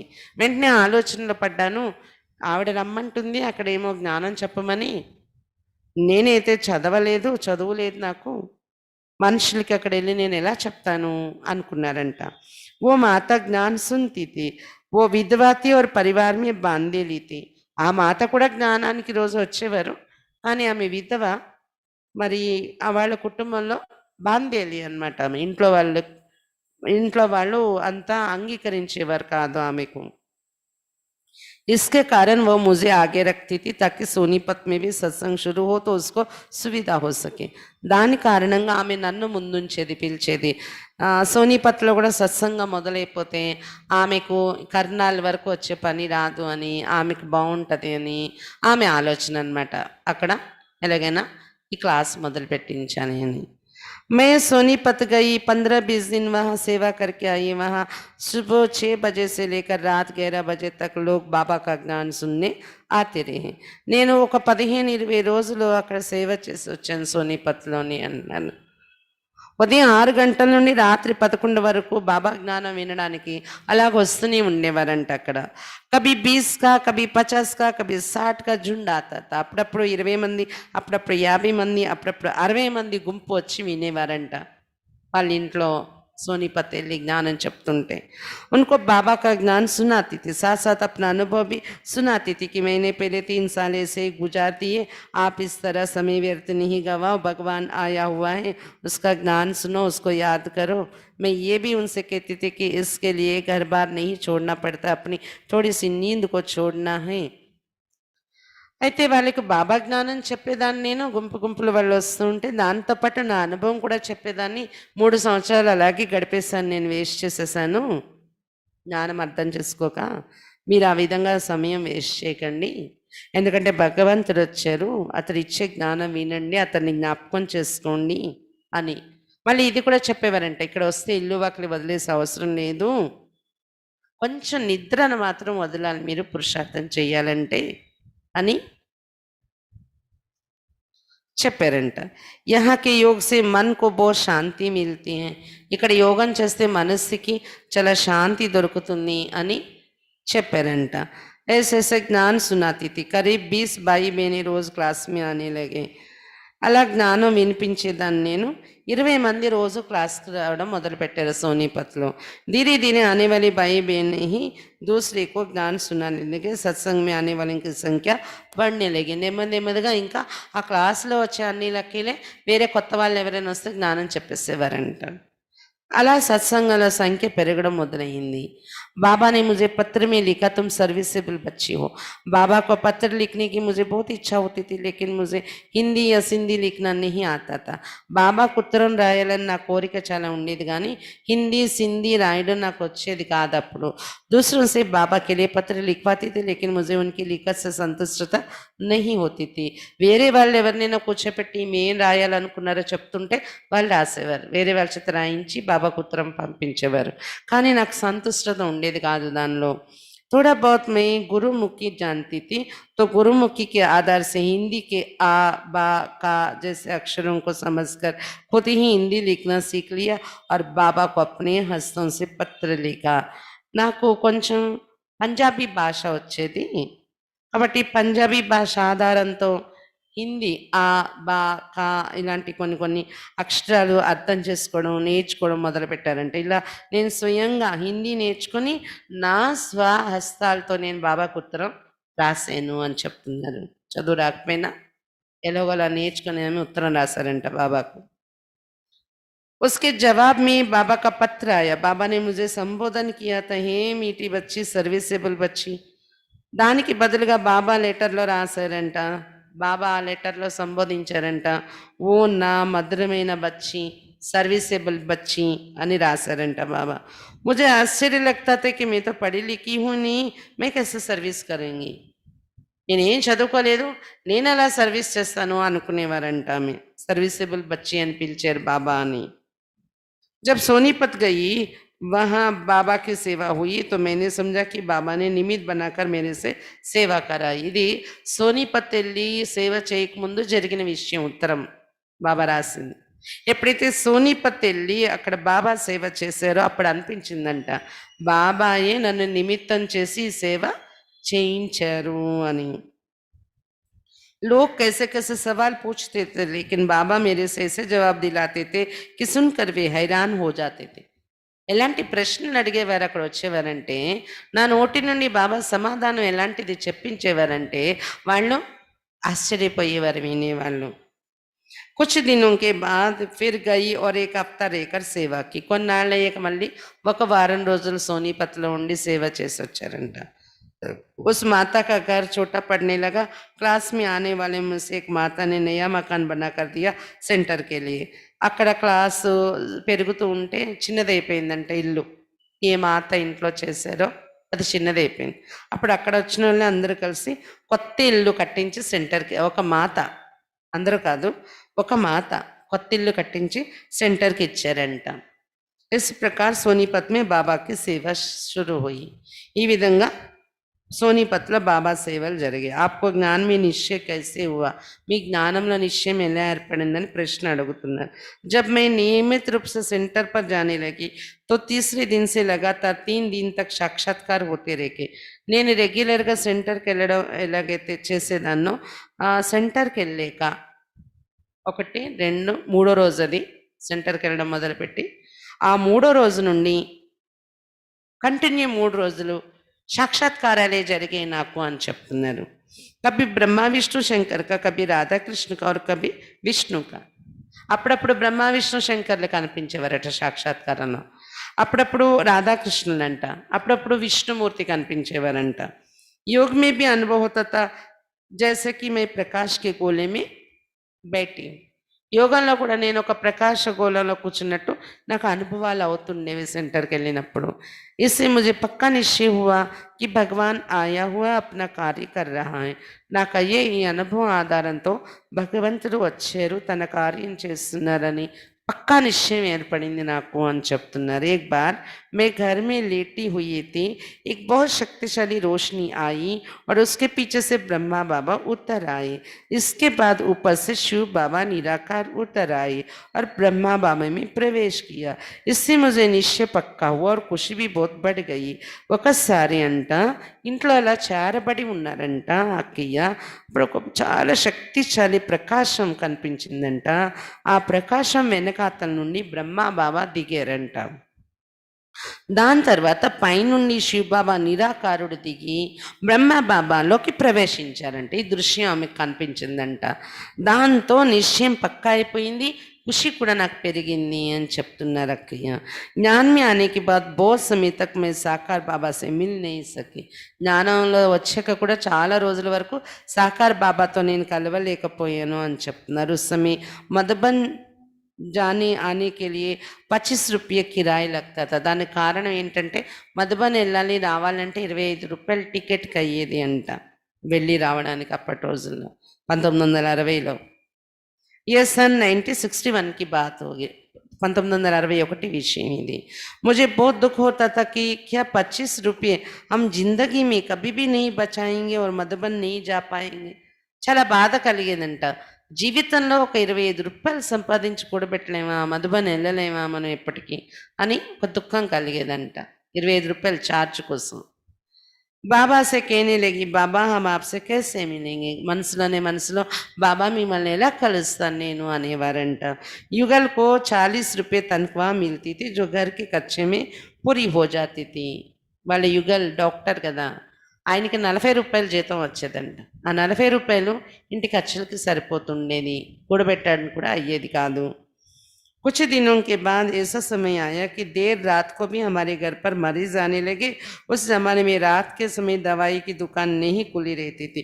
मरीजों को तकलीफ होती थी, इसलिए पति ने छोटी मोटी दवाएं घर में रखना शुरू किया. कृपालु दयालु बाबा की दया से कमाई होने लगी, तो हम साल में 2-3 बार बाबा से मिलने మధుబన్ జానే లగే. ఆ రోజుల్లో ఏమైందంట, కొన్ని రోజులు అయ్యేటప్పటికీ రాత్రి లేట్ టైం వరకు కూడా పేషెంట్స్ ఎక్కువ రావడం మొదలైందంట వాళ్ళ ఇంటికి. ఆయన బయటకెళ్ళి డ్యూటీ చేసి వచ్చేవారు, డాక్టర్ జాబ్. కానీ ఎవరికైనా ఇంట్లో కష్టం ఉంటే వీళ్ళ ఇంటికి వచ్చి మందు అడిగేవారు. అందుకు మందులు కొన్ని వీళ్ళ ఇంట్లో పెట్టారంట ఈయన. రాత్రులు కూడా వచ్చి అందరూ అడిగేవారు అనమాట. దాంతోని ఏంటంటే ఇంట్లోని డబ్బులు చేరడం మొదలైందనమాట. అలా కృపాలు దయాలు బాబా మాకు సంపాదన అయ్యేలాగా సహయోగం ఇచ్చారు. ఎప్పుడైతే సంపాదన జరిగిందో 2 సార్లు 3 సార్లు సంవత్సరంలో బాబాను కలవడానికి వెళ్ళడం మొదలుపెట్టారంట. ప్రశ్న, जब आपने साकार बाबा को देखा तो कैसे लगा. साकार బాబాని చూడగానే మీకు ఏమనిపించింది అని ప్రశ్న అడుగుతున్నారు. जब पहली बार मैंने बाबा को साकार में देखा तो मेरे रोम रोम पुलकित हो गए. మొదటిసారి బాబాని చూడగానే రోమాలు పులకరించాయి అని చెప్తున్నారు. ఒళ్ళు పులకరించిందంట. ఖుషిసే మన్ నాచ్ ఉఠా. ఖుషిలో మనసు నాట్యం చేసిందంట బాబాని చూడగానే. నషా చढ़ गया कि मुझे पिता का भी पिता मिल गया. నాకు అప్పుడు నష ఎక్కిపోయింది, పితకు కూడా పిత బాబా నాకు లభించారు అని. బాబానే भी हमें बहुत स्नेह दिया जिसका वर्णन मैं नहीं कर सकती. బాబా కూడా చాలా స్నేహం ఇచ్చారు, అది నేను వర్ణించలేను. भक्ति काल में भी मैं सुबह उठकर स्नान आदि करके 5 दिन तक लगातार गीता का पाठ करती थी. उसमें रथ का वर्णन आता है. భక్తి మార్గంలో కూడా మధ్య మధ్యలో ఉదయాన్నే స్నానాలు చేసి 5 రోజులు పారాయణం పెట్టుకుని గీత చదివేదాన్ని నేను. అందులో భగవంతుడి రథం కోసం వర్ణన చేస్తారంట, కృష్ణుని రథం కోసం. रथ का श्रृंगार ऐसा था, घोड़े ऐसे थे, उनके बाल ऐसे थे, वो रथ इतना सुंदर था इत्यादि जो वर्णन मुझे याद आया. అందులో ఏం వర్ణిస్తారంట, రథం యొక్క శృంగారం ఇలా ఉంది, గుర్రాలు ఇలా ఉండేవి, వాటి జుట్టు ఇలా ఉండేది, ఆ రథం ఇంత సుందరంగా ఉండేది అని ఇలా వర్ణన జరుగుతుందంట గీతలో. రథం కోసం కూడా వర్ణన. అవన్నీ గుర్తొచ్చాయి నాకు బాబాను కలవగానే. ఎందుకంటే బాబాయే కదా రథం శివబాబాకు, భగవంతుడికి. मैंने बाबा के बालों को छुआ तो रेशम के जैसे अनुभव हुए. నేను బాబా జుట్టుని కూడా టచ్ చేసి చూశాను. అది ఎలా అనిపించిందంటే దూది అంటే ఏమంటారు ऊल लागा अनुभव अయింది నాకు बाबा जुट्टू टच చేస్తే बाबा की बाहों को हाथ लगाया तो ऐसे लगा कि शरीर में हड्डी ही नहीं एकदम नरम हल्का हल्का बाबा చేతులు నేను ముట్టుకున్నప్పుడు అనిపించింది ఎముకలే లేవు బాబా చేతుల్లో మెత్తగా ఉన్నాయి తేలికగా ఉంది ఆ శరీరం అన్నట్టు అనిపించింది मुझे निश्चय हुआ कि जिस रथ का वर्णन गीता में है ये वही चैतन्य रथ है जिसमें परमात्मा सवार होता है గీతలో వర్ణించిన చైతన్య అది వర్ణించిన రథం ఇది చైతన్య రథం ఈ రథంలోనే పరమాత్మ సవారీ చేస్తున్నారని నిశ్చయం ఏర్పడిపోయింది బాబాని కలిసి बाबा का स्नेह भी उतना ही था बाबा मुझे विष्णु देवी कहते थे బాబా స్నేహం కూడా నా మీద చాలా ఉండేది విష్ణుదేవి అని పిలిచేవారు నన్ను అరే విష్ణుదేవి ఆగయి విష్ణుదేవి తుమ్ ఆగయి అనేవారంట బాబా విష్ణుదేవి వచ్చేసావా అని बाबा की मुँह से विष्णु देवी शब्द सुनते ही मुझमें खुशी का प्रवाह बह जाता था बाबा విష్ణుదేవి అని పలకగానే అది వింటూనే నా శరీరంలో నా మనసులో ఆనందం యొక్క ప్రవాహం ప్రవహించేది అని చెప్తున్నారు बाबा मुझे स्टोर में ले जाते थे और कहते थे देखो विष्णु देवी बाबा के बच्चों ने क्या क्या भेजा है सारा स्टोर दिखाते थे స్టోర్లో తీసుకెళ్ళి బాబా చూపించేవారంట విష్ణుదేవి బచ్చి చూడు అందరూ ఏమేమి పంపించారు అవన్నీ స్టోర్లో ఉన్నాయని देखो बच्ची फलानी चीज़ को फलानी बच्ची ने भेजा है अगर कोई 4 मैचेस की डब्बियाँ भी भेजता था ना तो बाबा उसकी बहुत महिमा करते थे ఫలానా పిల్లలు ఫలానా వస్తువు పంపించారు చూడు చూపించేవారంట స్టోర్లో అన్ని బాబా తీసుకొని వెళ్ళి ఈమెను విష్ణుదేవి అక్కేను ఒకవేళ ఎవరైనా ఒకవేళ 4 అగ్గిపెట్టెలు పంపించినా కూడా దానికి కూడా చాలా మహిమ చేసేవారంట బాబా ఫలానా బచ్చా ఈ అగ్గిపెట్టెలు పంపించారు అని మహిమ చేసి చెప్పేవారంట कोई ने आधा किलो चावल भी भेजा होता था ना तो बाबा बोली दादी से कहते थे बोली देखो बच्ची ने कितनी दूर से ये चावल कितने प्यार से भेजा है इसमें और चावल मिलाकर सबको खीर बनाकर खिलाओ ఎవరైనా పిల్లలు ఒక 1/2 కేజీ బియ్యం తెచ్చినా ఏంటి 1/2 కేజీ బియ్యం ఎంత పెద్ద యజ్ఞం 300-400 మంది పిల్లలు ఉండేవారు కదా బాబా దగ్గర 1/2 కేజీ బియ్యం ఏమాత్రం బాబా అలాగా ఏంటి ఇలా తెస్తారు అని అలాగా ఆలోచించేవారు కాదు ఆ 1/2 కేజీ బియ్యం కూడాను బాబా దాన్ని స్వీకరించేవారు అంట బోలి దానిని పిలిచి చెప్పేవారంట బోలి చూడు బచ్చి ఎంత దూరం నుండి బియ్యం పట్టుకొని వచ్చింది ఈ బియ్యంలో మరికొద్ది బియ్యం కలిపేసి ఖీర్ తయారు చేయండి అనేవారంట బాబా అందరికీ ఖీర్ తిని बाबा बाबा बच्चों की छोटी सी सेवा पर भी बहुत खुश होते थे उसको बहुत बड़ी चीज समझते थे పిల్లలు చేసే చిన్న సేవ చిన్న వస్తువు ఇచ్చిన చాలా పెద్ద సేవగా దాన్ని స్వీకరించేవారు బాబా చాలా సంతోషపడేవారు దానికి చాలా గొప్ప వస్తువు ఇచ్చినట్టు అనుకునేవారు బాబా చిన్న చిన్న వస్తువులు పిల్లలు ఇచ్చినా కూడా बच्चों ने क्या और कितना भेजा ये नहीं देखते थे लेकिन बच्चों ने चीज को कितने प्यार से भेजा ये देखते थे పిల్లలు ఏం పంపించారు ఎంత పంపించారు ఇది చూసేవారు కాదు బాబా కానీ ఎంత ప్రేమతో ఇచ్చారు అది ఎక్కువగా చూసేవారంట బాబా బాబాలో గమనించింది నేను అది అని చెప్తున్నారు ఆ అనుభవంలో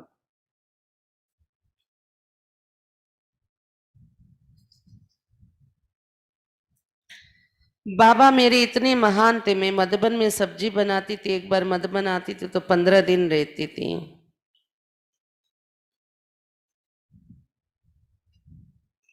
బాబా ఇంత మహాన్గా ఉండేవారు నేను మధుబన్లో కూర తయారు చేసేదాన్ని మధుబన్ వచ్చినప్పుడు వండేదాన్ని ఒకసారి మధుబన్ వస్తే 15 రోజులు ఉండి వెళ్ళేదాన్ని అని చెప్తున్నారనమాట దరియా బాద్షా దరియా అంటే ప్రవహించే ప్రవాహం దరియా అంటే అటువంటి దరియా చక్రవర్తిగా బాబా ఎలా ఉండేవారు చెప్తున్నారు బాబా బచ్చోं के हर पत्र के लिए खुद जवाब लिखते थे 100 हो या 200 हो 100 మంది పిల్లలు ఉన్నా 200 మంది పిల్లలు ఉన్నా కానీ ప్రతి ఒక్కరికి తన చేత్తో ఉత్తరం రాసేవారంట బాబా पत्र एक दिन बैठकर यशोदादी से पत्र सुनते थे पहले एक दिन बैठकर यशोदादी से पत्र सुनते थे अगले दिन कमरे में या झोपड़ी में बैठ उन सारे पत्रों का जवाब लिखते थे ఒక రోజు ఉత్తరాలన్నీ వచ్చిన ఉత్తరాలు యశోదాదికి చదవమంటే చదివి బాబాకు వినిపించేవారంట రెండో రోజు వాటికి బాబా రూమ్ ఇప్పుడు ఉంది కదా పాండవన్లో, రూమ్లో కానీ లేదా కుటీరం ఉంది కదా, కుటీరంలో కానీ కూర్చొని రిప్లై రాసేవారు బాబా అన్ని ఉత్తరాలకి. मुझे ब्रह्मा बाबा को देख बहुत खुशी होती थी, इसलिए कि इस बड़ी उम्र में भी शिव बाबा का रथ कितना सुंदर है. కొంచెం 10 నిమిషాలు పావుగంట లేట్ అవుద్ది ఈరోజు, కానీ మంచి పాయింట్స్ ఉన్నాయి వినండి. నాకైతే ఖుషి ఉండేది బాబాకు చూసి. ఏంటంటే శివ్ బాబాకు రథము బ్రహ్మా బాబా, ఆయన ఇంత వయసులో కూడా 90 ఏళ్ల వయసు దగ్గర కదా, 80 దాటి 1960లో ఈమె చూశారంటే 80 దాటి వయసు, 85 అలా దాటి ఉంటుంది. కానీ ఎంత సుందరంగా ఉండేవారు బాబా, शिव बाबा रथమైన ब्रह्मा बाबा. हाथ में ना लाठी है ना आंखों पर चश्मा है, चलते समय ना किसी का सहारा है, कितना चुस्त है और कितना सुंदर. చేతిలో కర్ర పట్టుకునేవారు కాదు, అంత పొడుగ్గా ఉండి కూడా బాబా అంత వయసులో. కళ్ళ జోడు పెట్టుకునేవారు కాదు, ఎవరు చెయ్యి పట్టుకొని నడిచేవారు కాదు బాబా. ఎంత యాక్టివ్గా ఉండేవారు, ఎంత సుందరంగా ఉండేవారు. అది నాకు ఖుషి అయ్యేది బాబాని చూసి. बाबा शरीरम వదిలేటప్పటికైతే 92. बाबा की उम्र उस समय 85-88 होगी. ఆమె చెప్తున్న విషయం 85-88 వయసు ఉండేదంట బాబాకి అప్పుడు. इस उम्र के किसी गृहस्थी या सन्यासी को हम देखते थे तो वे चश्मा चढ़ाए होते, हाथ में लाठी पकड़े हुए होते, हाथ पांव कांपते होते, लेकिन बाबा ऐसे किसी चीज़ का इस्तेमाल नहीं करते थे. ఏ గృహస్థులైనా సన్యాసుల్ని చూసినా ఆ వయసులో ఉండేవాళ్ళు 85-88 అంటే కళ్ళద్దాలు పెట్టుకుంటారు, కర్ర పట్టుకుని నడుస్తారు, కాళ్ళు చేతులు ఇలా ఇలా షేక్ అవుతుంటాయి ఏజ్ అయిపోయిన వాళ్ళని. కానీ అలాంటి ఏమీ ఉండేది కాదు బ్రహ్మ బాబాలోని అంత వయసులో కూడా. बाबा चलते थे स्वाभाविक रूप से, लेकिन हमें उनके साथ चलने के लिए उनके पीछे दौड़ना पड़ता था. బాబా మామూలుగా నడుస్తున్నట్టు ఉండేవారంట, కానీ బాబా వెనుక మనం నడవాలంటే పరిగెత్తాల్సి వచ్చేదంట. जब बाबा हमें पिकनिक पर ले जाते थे तो हमारे साथ ऐसे खेलते थे जैसे बोला बच्चा खेल रहा हो. పిక్నిక్లకి తీసుకెళ్ళేవారంట బాబా. మాతో ఎలా ఆడేవారంటే ఒక అమాయకంగా ఉన్న పిల్లవాడు ఆడుతున్నట్టు ఆడేవారు బాబా, చిన్న పిల్లలు ఆడుతున్నట్టు. जब बच्चों को खिलाने की बात आती थी तो बाबा कहते थे बच्चे ये खाओ, बच्चे वो खाओ. बाबा ने कहा बच्चों के लिए बनाया है. बच्चे बोला और क्या चाहिए. బాబా का दिल बहुत बड़ा था. తినిపించే మాట వచ్చేటప్పటికి పిల్లలకి తినిపించే మాట బాబా ఎప్పుడు అనేవారంట. పిల్లలు పార్టీలు వెళ్ళేవారు కదా మధుబన్, పిల్లలకి అనేవారంట బాబా బచ్చే ఇది తినండి, బచ్చే అది తినండి. ప్రత్యేకంగా పిల్లల కోసమే తయారు చేయించారు బాబా, తినండి తినండి, చెప్పండి ఇంకా ఏమైనా కావాలా అనేవారంట బాబా. ఇంకేమైనా తయారు చేయాలా మీకోసం అని. సేమ్ ప్రకాష్ మణి దాది కూడా అలా అనేవారు. దాదీలో మేము అది చూసామన్నమాట. ఈ విధంగా బాబా హృదయం చాలా విశాలంగా ఉండేదన్నమాట. చాలా ప్రేమతో పెద్ద మనసుతో పెట్టేవారు పిల్లలందరికీ అని చెప్తున్నాను. అంటే బెగరీ పాటలో ఒకప్పుడు కష్టం వచ్చిందనుకోండి, దాని ముందు చాలా బాగా తినిపించారు బాబా, దాని తర్వాత కూడా బాగా పిల్లలకు తినిపించారు బాబా. బెగరీ పాటలో కూడా ఏం లేదనే అనుభవం కానివ్వలేదు పిల్లలకి, ఎందుకంటే స్వహస్తాలతో ఒక్కొక్క పిల్లలకి నోట్లో గిట్టి పెట్టేవారంట బాబా. ముద్ద భోజనం యొక్క ముద్ద మొదలు పెట్టే ముందు ఒక్కొక్క పిల్లలకి వెళ్ళి బాబా చపాతీ పప్పులో పెట్టి ఒక ముక్క తినిపిస్తే వాళ్ళు ఖుషి అయిపోయేవారు, ఒక చపాతీతో కడుపు నిండిపోయినట్టు. బెగరీ పాటలో అలా అనుభవం చేయించేవారు బాబా. బాబా మనసు ఇంత పెద్దది ఉండేది. ఇంకో దేక్కర్ ముజే దరియా బాద్షాకి కహానీ యాద్ ఆ రही. బాబా పెద్ద మనసుతో తినిపిస్తుంటే చూసి దరియా బాద్షా అని ఒక కథ ఉందంట, కథ గుర్తొచ్చేదంట. ఏ బాద్షా తా జిస్కా దిల్ దరియా జితనా విశాల్ తా. పోతో కహానీతి. ఒక చక్రవర్తి, ఒక రాజు ఉండేవాడు, అతని హృదయము ఒక జల ప్రవాహం అంత విశాలంగా ఉండేదని కథ చెప్తారంట. वो बादशाह था या नहीं मुझे नहीं मालूम, लेकिन सच में बाबा ही दरिया बादशाह थे. అలాంటి రాజు ఉన్నాడో లేదో, జల ప్రవాహం అంత విశాలమైన మనసు ఉండేవాడు. నాకు తెలీదు ఉన్నాడో లేదో, కానీ ఆ కథ వినేవాళ్ళం. కానీ బాబాని చూసి నిజంగా దరియా బాదషా అని అనిపించేది, విశాల హృదయం ఉండే రాజు అని. हर बच्चे को चाहे वो ज्ञानी हो ये भक्त दिल खोलकर प्यार और पालना देते थे. అది జ్ఞాని మనుషులు కావచ్చు, జ్ఞానంలో ఉన్నవాళ్ళు, లేదా భక్తాత్మలు కావచ్చు, బయట వాళ్ళు కావచ్చు, ప్రతి ఒక్కరికి కూడా బాబా హృదయం తెరిచి ప్రేమ మరియు పాలన ఇచ్చేవారు అని చెప్తున్నారు. परमात्मा का रथ भी कोई कम नहीं था. एक बार मेरे सामने ही सरकार के कुछ लोग आए स्टॉक देखने.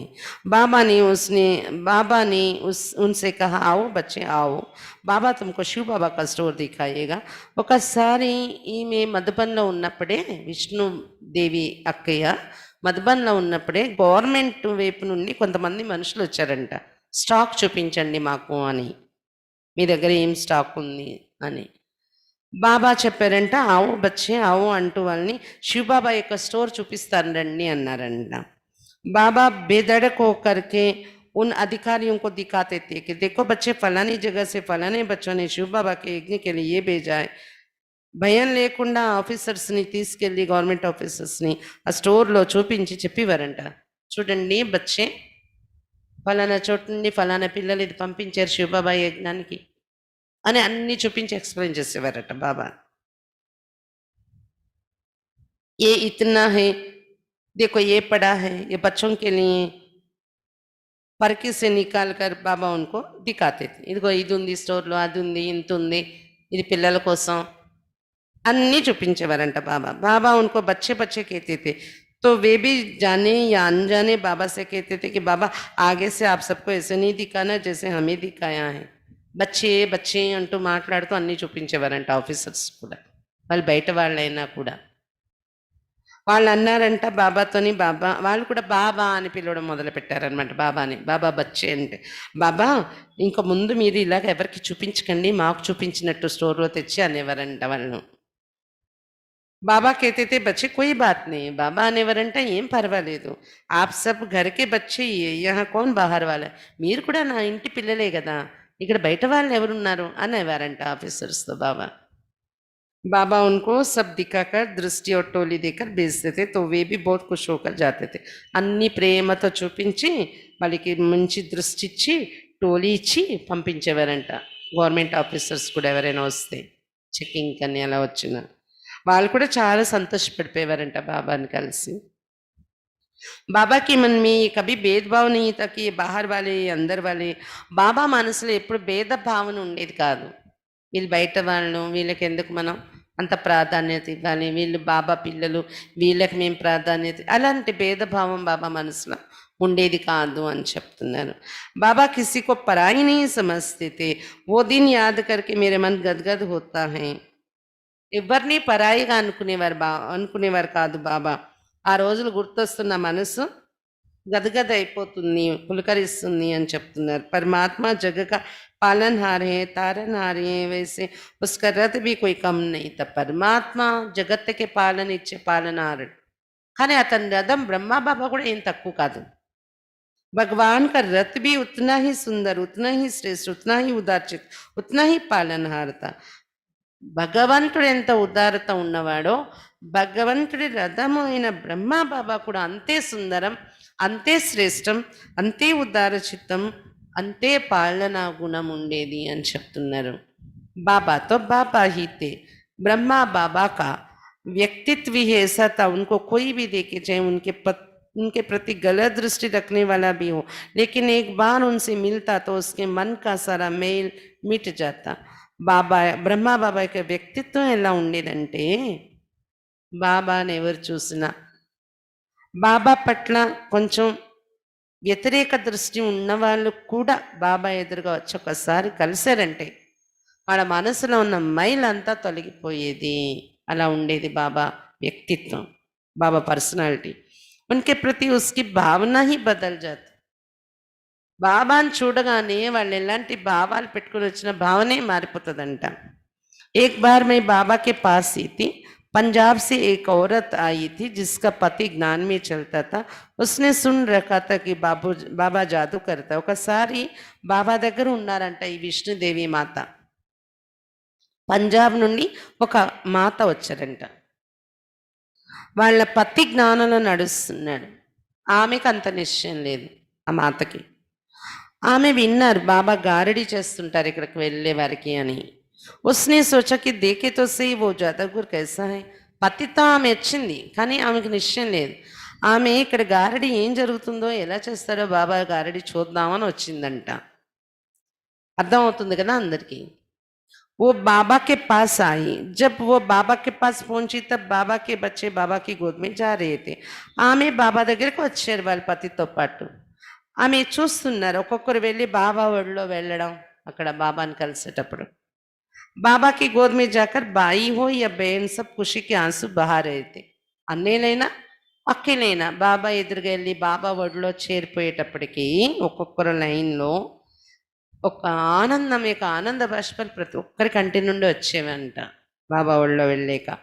उस दृश्य को देखकर उस औरत को आश्चर्य हुआ क्योंकि बाबा कहते थे बच्ची उठो, देखो तुम बाप के पास आई हो, उठो. बच्चे कहते थे बाबा बाबा. ఆమె ఆశ్చర్యంగా అలా చూస్తూ ఉండిపోయిందంట. ఎందుకంటే బాబా దగ్గర ఒళ్ళోకి వెళ్ళే పిల్లలు అలాగా ఆనంద బాష్పాలు కార్చేస్తూ ఉండిపోతే బాబా అనేవారంట బచ్చి లేవండి, లే బచ్చి, బాబా దగ్గరకు వచ్చారు మీరు, లే అని బాబా ఒళ్ళో నుండి లేపేవారంట. పిల్లలు అనేవారంట బాబా బాబా అని తప్పించిపోయేవారంట బాబా వల్ల వెళ్ళే పిల్లలు. जब बाबा ने उस औरत की ओर देखा तो वो भी बाबा को ही देखती रही. ఈ మాత వైపు కూడా చూశారంట బాబా. బాబానే ఆమె చూస్తూ ఉండిపోయారంట. बाबा ने कहा बच्ची गरम कपड़े नहीं लाई हो, इतनी सर्दी है ऐसे ही आई हो, आओ मेरे पास आओ. ऐसे कहकर बाबा ने अपनी शाल उसको ओढ़ा दी और पूछा कैसी हो, ठीक हो. बेचारी वो औरत बाबा की इन प्यार भरी बातों से पानी पानी होकर आंसू बहाने लगी और कहने लगी बाबा मुझे माफ़ करो, मैं गलत थी, ये सब बहनें और मेरे पति ही सही थे, बाबा मुझे माफ़ करो. इस प्रकार बाबा तो बाबा ही थे. समस्त मानव कुल के प्रति बाबा का अगाध प्रेम और सेवा भाव था. ఆమె వైపు చూస్తూ ఉన్నారంట బాబా. ఆమె కూడా బాబా వైపు చూస్తున్నారు. ఎవరు? ఏ మాత అయితే సంశయంతో వచ్చిందో వాళ్ళ పతితో కలిసి ఆమె అన్నమాట. అయితే బాబా ఆమెను చూస్తూ అన్నారంట బచ్చి నువ్వు స్వెట్టరు షాల్ ఏం తెచ్చుకోలేదా? ఇంత చలి ఉంది ఇక్కడ, చలి ఉన్న రోజుల్లో కూడా అలాగే వచ్చేసావా? రా నా దగ్గరికి రా అని దగ్గరికి పిలిచి బాబా తన కప్పుకున్న షాల్ తీసేసి ఆమెకి వేసి కప్పారంట. షాల్ కప్పేసి అడిగారంట कैसी हो, ఎలా ఉన్నావు, బాగున్నావా, పలకరించారంట. ఆమె అలా నీరు నీరు అయిపోయిందంట బాబా మాటలు వింటూ. కంటి నుండి బాష్పాలే రావడం మొదలైందంట ఆమెకి, కన్నీరే. బాబా నన్ను క్షమించేసండి, నేను మిమ్మల్ని పొరపాటుగా ఆలోచించాను మీ పైన, కానీ అక్కీలందరూ ఏదైతే మీకోసం చెప్పారో, మా పతి ఏదైతే చెప్పారో అదే రైట్ అని నాకు ఇక్కడ అర్థమైంది అని. అలా సమస్త మానవ కులం పట్ల అగాధమైన ప్రేమ సేవాభావం బాబాది ఉండేది అని చెప్తున్నారన్నమాట. బాబా యొక్క ఉదారతతో పోల్చుకుంటే మనం ఎక్కడ 1% మనం ఉన్నామా లేదా అనేది ఆలోచించాలి. ఆ ఉదారత, ఆ సేవాభావం, ఆ ప్రేమ చూడండి బాబా. साकार बाबा को याद कर मन गदगद होता है. బాబా ఇతనే సాధారణ और నిరహంకారి थे कि बात मत पूछो. బాబా ఎంత సాధారణంగా నిరహంకారిగా ఉండేవారంటే ఇంకా అడగండి. लौकिक में कोई बड़े आदमी होते तो छोटों के साथ नहीं बैठते, थोड़ा दूर बैठते या उनसे ऊपर के स्थान पर बैठते. లౌకికంలో గొప్పవాళ్ళు చిన్నవాళ్ళతో దగ్గరగా కూర్చోరు, దూరంగా కూర్చుంటారు, లేదా వాళ్ళకంటే హై లెవెల్లో కూర్చుంటారు, వాళ్ళ కింద కూర్చుంటే కుర్చీలో అన్నట్టు. అలాగా बाबा तो इतने निरहंकारी थे कि जब हम सब्जी काटने बैठते थे तो हमारे बगल में आकर बैठ जाते थे. మేము కూరలు కోసడానికి కూర్చుంటే బాబా కూడా మాకు పక్కన వచ్చి కూరగాయలు కోసేవారు అని చెప్తున్నాను. అంత నిరహంకారిగా ఉండేవారు. हमारे साथ सब्जी भी काटते थे. मुझे आश्चर्य होता था कि देखो भगवान का रहते है लेकिन कितना साधारण रहता है, कितना नम्र है. నాకైతే ఆశ్చర్యం అనిపించేది. భగవంతుడికి రథము అయినా ఎంత సాధారణంగా మనతో కూర్చొని కూరగాయలకు వస్తున్నారు, ఎంత సాధారణంగా ఉంటున్నారు, ఎంత నమ్రత ఉంది అని నాకు అర్థమయ్యేది బాబాని చూసి. సాకార్ బాబా को याद कर मन गदगद होता है, वो मिलन फिर अगले कल्प में ही हो पाएगा. అయినా సాకార్ బాబాను గుర్తు తెచ్చుకుంటే కూడా మనసు పులకరిస్తూ ఉంటుంది. ఆ మిలనం మళ్ళీ కల్పనలోనే చేసుకోగలం కదా అంటున్నాను. बाबा जब बात करते करते कहते थे ना कि मैं विष्णु बनूंगा, मैं विष्णु बनूंगा, उस समय बाबा का चेहरे देखने लायक होता था। बाबा మాట్లాడుతూ మాట్లాడుతూ మధ్యలోని నేను చిన్ని కృష్ణుడవుతాను, నేను చిన్ని కృష్ణుడవుతాను అని అంటున్నప్పుడు బాబా ఫేస్ అంతా మారిపోతూ ఉండేదంట. అది చూడాల్సిన విధంగా ఉండేది ఆ దృశ్యం. बाबा एकदम बच्चे जैसे बाल कृष्ण जैसे दिखाई पड़ते थे। लौकिक में कोई बूढ़ा व्यक्ति ऐसे छोटे बच्चों जैसी हरकत करता हो तो देखने वाले हंस पड़ेंगे, लेकिन बाबा की बाल लीला देखकर देखने वालों को ऐसा लगता था कि सचमुच श्री कृष्ण बैठा है। బాబా ఆ ఫీలింగ్లోకి వచ్చేవారంట. చిన్ని కృష్ణుడు అవుతాను నేను, చిన్ని కృష్ణుడు అవుతాను అంటూ బాబాను చూస్తే ఒక చిన్న బాలుడులాగా అయిపోయి బాలకృష్ణుని లాంటి లీలలు చూపించేవారంట. ఇలా లాగడము, అలా లాగడము పిల్లల్ని, అంటే పిల్లలతో ఇలా ఇలా ఆడుతున్నట్టు అలాగా బాలకృష్ణుడిలా బాబా యాక్షన్స్ అన్నీ మారిపోయాయి. ఒక వృద్ధ వయసులో ఉన్నవారు చిన్న పిల్లల్లాగా ఉంటే చూసి నవ్వొస్తది కదా ఎవరికైనా. కానీ బాలలీల చూసి అందరికీ నిజంగా శ్రీకృష్ణుడు కూర్చున్నాడు అన్నట్టు అనిపించేదంట చూస్తే. బాబా చూపు, బాబా ఫేస్‌లో ఫీలింగ్స్ చిన్న कृष्णुला। कई लोग तो भ्रमित होकर श्री कृष्ण समझकर बाबा को अपनी गोद में ले बैठते थे।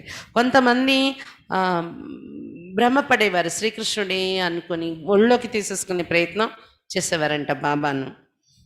होश में आने के बाद लज्जित हो जाते थे, బాబాను ఒళ్ళోకి కూడా తీసేసుకునేవారంట। తర్వాత మెలకు వచ్చాక అయ్యో బాబాను ఒళ్ళో కూర్చోబెట్టుకున్నామని సిగ్గుపడిపోయేవారంట అలా। ऐसे बाबा साधारण से साधारण भी होकर रहते थे तो ऊंचे से ऊंचे भी रहते थे और बच्चों जैसे भोले भी बन जाते थे। సాధారణంగా కూడా ఉండేవారు, ఉన్నతోన్నతంగా కూడా ఉండేది బాబా స్థితి। తర్వాత పిల్లలతో బోలాగా కూడా అయిపోయి కలిసిపోయేవారు। ప్రశ్న, आप किस तरह की ईश्वरीय सेवा करते, మీరు ఏ రకమైన ఈశ్వరీయ సేవ చేస్తున్నారు అని ప్రశ్న అడుగుతున్నారనమాట। ఇంకా మనకి ఇవి పేజెస్ ఉన్నాయి, ఇక్కడ నుండి మళ్ళీ మనం రేపు చదువుకుందాం। ఇంకా కొన్ని పేజీలు ఉన్నాయి, ఇంకా లేట్ అవుతుంది కంప్లీట్ చేస్తే। ఇంతవరకు ఏది విన్నారో గుర్తుంటుంది కదా, ఇది నెక్స్ట్ మళ్ళీ చదువుకుందాం రేపు। దీంతో పాటు ఇంకొకరి అనుభవం ఏదైనా యాడ్ చేసుకుందాం మళ్ళీ రేపు। పెద్ద అనుభవమే ఉంది అక్కిది, విష్ణుదేవి మాతది, కానీ బాగున్నాయి అన్ని పాయింట్స్ కూడా। బాబా హిస్టరీవి, బాబా ఎలా ఉండేవారు, బాబా ఎలా పాలన ఇచ్చేవారు, చాలా బాగా చెప్తున్నారు అక్క ఈ విషయం। అంటే అనుభవం చేసినా చెప్పడం కూడా రావాలి కదా, ఆమెకు చెప్పే కళ ఇచ్చారు బాబా, చదువు లేకపోయినా చెప్పే జ్ఞానం నింపారు కదా బాబా ఆమె। ఈ అనుభవాలు చెప్తుంటేనే అర్థం అవుతుంది ఆమెకు ఏదైనా చెప్పే కళ ఎంత ఇచ్చారు బాబా అని। अच्छा, ओम शांति।